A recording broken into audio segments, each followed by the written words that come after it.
Muito bem, estamos estudando as contribuições para a Seguridade Social.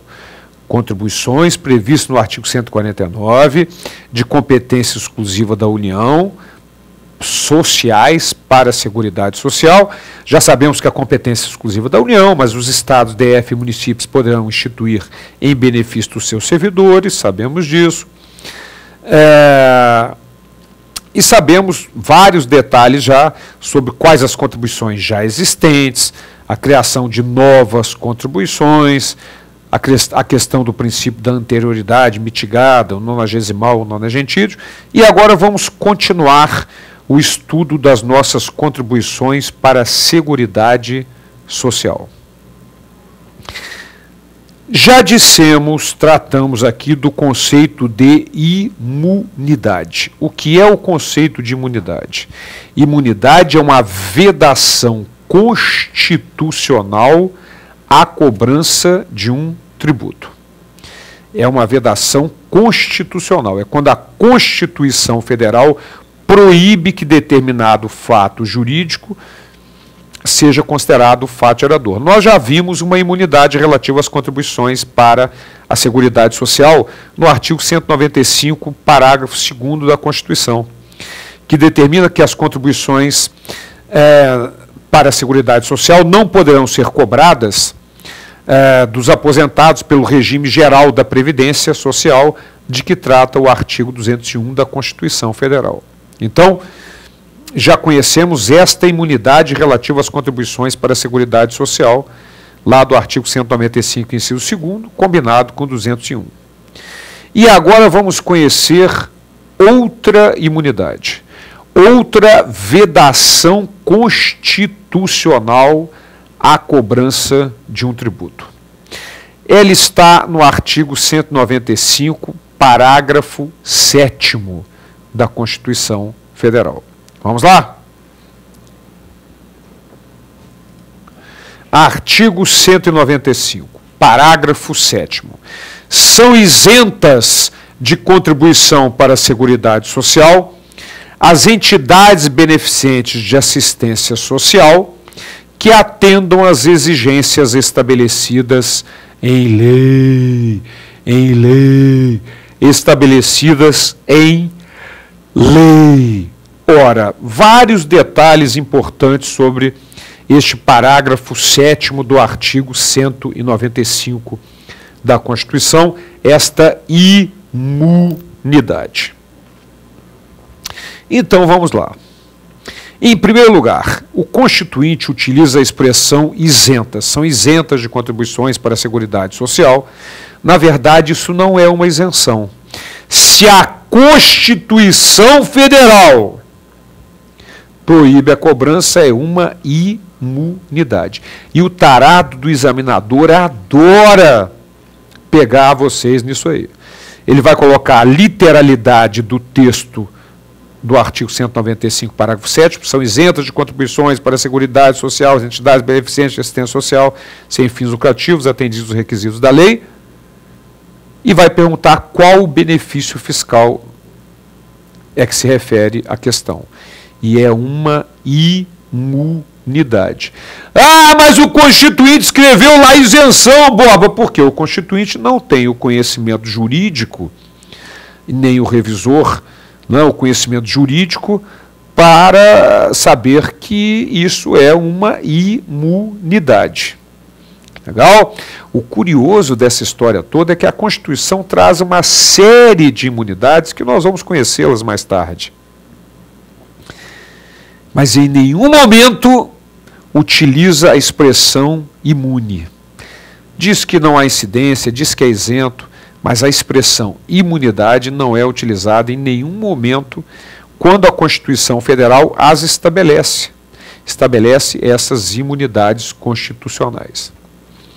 Bom, então, este é o primeiro detalhe. Embora o texto literalmente determine que são isentas de contribuições as entidades beneficentes de assistência social sem fins lucrativos, na verdade, este benefício é imunidade. Legal. O outro aspecto é o seguinte: no final do parágrafo 7º, determina que serão, né, isentas de contribuições para a Seguridade Social as entidades beneficentes de assistência social sem fins lucrativos, atendidos os requisitos da lei. Muito bem. Que lei é essa? Sempre que a Constituição exige que determinada matéria seja regulada por lei complementar, ela expressamente pede lei complementar. Neste caso, do parágrafo 7º do artigo 195, a Constituição não diz expressamente lei complementar ali. No entanto, esta lei pedida pela Constituição, no parágrafo 7º do artigo 195, ela vai regular uma limitação ao poder de tributar, que é uma imunidade. A imunidade é uma limitação ao poder de tributar. E o artigo 195, parágrafo 7º, é uma imunidade e o seu texto determina que essa imunidade seja regulada através de lei. Que lei é essa? É lei complementar. Porque o artigo 146, inciso 2º da Constituição, determina que regular limitações ao poder de tributar é matéria reservada à lei complementar federal. Olha aí! Então, embora, voltando lá para a imagem do texto, embora o parágrafo 7º do artigo 195 refira-se exclusivamente à lei, sem especificar a lei complementar, a exigência é lei complementar, uma vez que nós temos que combinar o parágrafo 7º do artigo 195 com o artigo 146, inciso 2º da Constituição, que exige que tal matéria, regular limitações ao poder de tributar, seja estabelecido por lei complementar. Então, muito cuidado, que a exigência da lei complementar pode ser fruto de uma combinação de um dispositivo da Constituição com o artigo 146, inciso 2º, que exige essa lei para regular limitações ao poder de tributar. Muito bem. Além disso, que exigências são estas? Elas estão no Código Tributário Nacional, no artigo 14 do CTN. O artigo 14 do CTN, que vocês sabem, é uma lei publicada como lei ordinária, mas recepcionada com força de lei complementar pela Constituição de 67. Essa lei, Código Tributário Nacional, ela traz no seu artigo 14 as exigências para que as entidades de assistência social sem fins lucrativos, beneficentes de assistência social, possam ser imunes com relação às contribuições para a Seguridade Social. Ou seja, não podem distribuir qualquer parcela de seu patrimônio a qualquer título, seja lucro, seja participação, não pode. Terão que aplicar integralmente no país os seus recursos na manutenção dos objetivos institucionais e terão que ter suas receitas e despesas revestidas, despesas e receitas em livros revestidos de formalidades capazes de assegurar a sua exatidão. Então não pode ter, por exemplo, lá, despesas tal, especificando cada uma delas, depois vem despesas gerais e coloca um valor imenso. Né? Isso não é um livro revestido de formalidades capazes de assegurar a sua exatidão. Então, essas são as 3 exigências previstas no artigo 14 do CTN. Não distribuírem qualquer parcela do seu patrimônio a qualquer título. Não é que não possa ter superávit, pode, até é interessante que a receita seja maior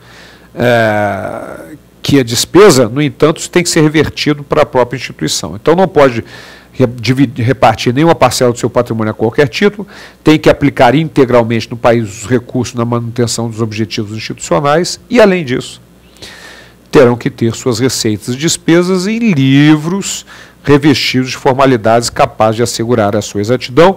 E o parágrafo 1º do artigo 14 do CTN determina que a autoridade fiscal, não precisa ser judiciária, a autoridade fiscal, ela vai suspender a imunidade quando verificar que a empresa não se enquadra, não está obedecendo esses detalhes previstos no artigo 14 do Código Tributário Nacional com relação à imunidade, então será suspensa a imunidade. Legal? Muito bem. Então, importantíssimo parágrafo do artigo 195, imunidade com relação às contribuições para a Seguridade Social. E agora vamos para o parágrafo 8º do artigo 195. Vamos lá. O produtor, o parceiro, o meeiro e o arrendatário rurais e o pescador artesanal, bem como os respectivos cônjuges, que exerçam suas atividades em regime de economia familiar, sem empregados permanentes, pode ter empregado, não pode ter empregado permanente, contribuirão para a Seguridade Social mediante a aplicação de uma alíquota sobre o resultado da comercialização e farão jus aos mesmos benefícios. Então isso serve para o produtor, parceiro, meeiro, arrendatário, pescador artesanal, respectivos cônjuges, podem ter empregados, não podem ter empregados permanentes, mas na época da safra, por exemplo, podem ter empregados sem qualquer problema, não pode ter empregados permanentes. E tem que ser em regime de economia familiar e gozarão dos mesmos benefícios, embora não recolham exatamente igual os outros beneficiários. Legal? Muito bem. Voltando para mim, vamos continuar agora os parágrafos do artigo 195 com detalhes finais sobre as contribuições para a Seguridade Social. Vamos lá. Parágrafo 9º. As contribuições sociais previstas no inciso 1º do caput desse artigo poderão ter alíquotas ou base de cálculo diferenciadas em razão da atividade econômica, da utilização intensiva de mão de obra, do porte da empresa ou da condição estrutural do mercado de trabalho. Essas são as contribuições cobradas dos empregadores, das empresas e das entidades a elas equiparadas. Podem ser diferenciadas. Uma empresa que, voltando à imagem para mim, uma empresa que tenha uma intensiva aplicação de mão de obra, pode ter alíquotas diferenciadas sem qualquer problema. Legal? Vamos adiante. Parágrafo 10 do artigo 195. A lei definirá os critérios de transferência de recursos para o Sistema Único de Saúde, SUS, e ações de assistência social da União, os estados e DF dos municípios, e dos estados para os municípios, observada a respectiva contrapartida de recursos. É um detalhe muito específico, orçamentário. O nosso parágrafo 11 determina que é vedada a concessão de remissão. Remissão é perdão, remissão dos pecados, perdão dos pecados, remissão do crédito, perdão do crédito. Ou anistia, que é o fato de não se cobrar a penalidade, das contribuições sociais que tratam dos incisos 1º-A e 2º. O 1º-A é cobrado dos empregadores, das empresas e demais entidades a elas equiparadas sobre a folha de salários. E o inciso 2º, dos trabalhadores, para débitos em montante superior ao fixado em lei complementar. O que significa isso? As contribuições incidentes sobre o salário, a parte da empresa, previsto no inciso 1º, a linha A, e a parte do trabalhador no inciso 2º. A remissão, perdão e anistia, que é o fato de não se cobrar a penalidade, relativa às contribuições, essas incidentes sobre salário da parte da empresa e do empregador, e do empregado, elas não poderão ultrapassar esses benefícios fiscais limites estabelecidos em lei complementar federal. É uma das funções importantes da lei complementar federal. Estabelecer limites para a concessão de remissão e anistia das contribuições incidentes sobre o salário, quer seja a parte do empregador, no inciso 1º, a linha A, quer seja a parte do empregado, no inciso 2º, do artigo 195 da Constituição. Então, guarde isso, é uma das funções importantes da lei complementar federal. Certo? E vamos para o próximo parágrafo do nosso artigo 195. Parágrafo 12 do artigo 195 da nossa Constituição Federal. Determina que a lei definirá os setores de atividade econômica para os quais as contribuições incidentes na forma dos inciso 1º, a linha B, e inciso 4º, serão não cumulativas. É apenas uma determinação da não cumulatividade de algumas contribuições. Não há uma exigência de que sejam não cumulativas. Há apenas uma determinação de que a lei estabelecerá setores de atividade econômica para os quais as contribuições serão não cumulativas. E, finalmente, só para não deixarmos de comentar, o parágrafo 3º determina que aplica-se o disposto no parágrafo 2º, inclusive na hipótese de substituição gradual, total ou parcial, da contribuição incidente na forma do inciso 1º, a linha A, que é aquela cobrada das empresas sobre a folha de salário, pelo incidente sobre a receita ou o faturamento. Aplica-se a mesma regra do parágrafo 2º, do parágrafo 12, ou seja, a questão da não cumulatividade. E, para terminarmos, vamos lembrar da contribuição para o serviço de iluminação pública, cobrada pelo DF e pelos municípios, que poderá ser cobrada, inclusive, na conta de consumo de energia elétrica. Legal? Com isso, terminamos as nossas espécies tributárias: impostos, taxas, contribuições, melhoria, empréstimos compulsórios e contribuições para fiscais ou especiais. Até o próximo encontro.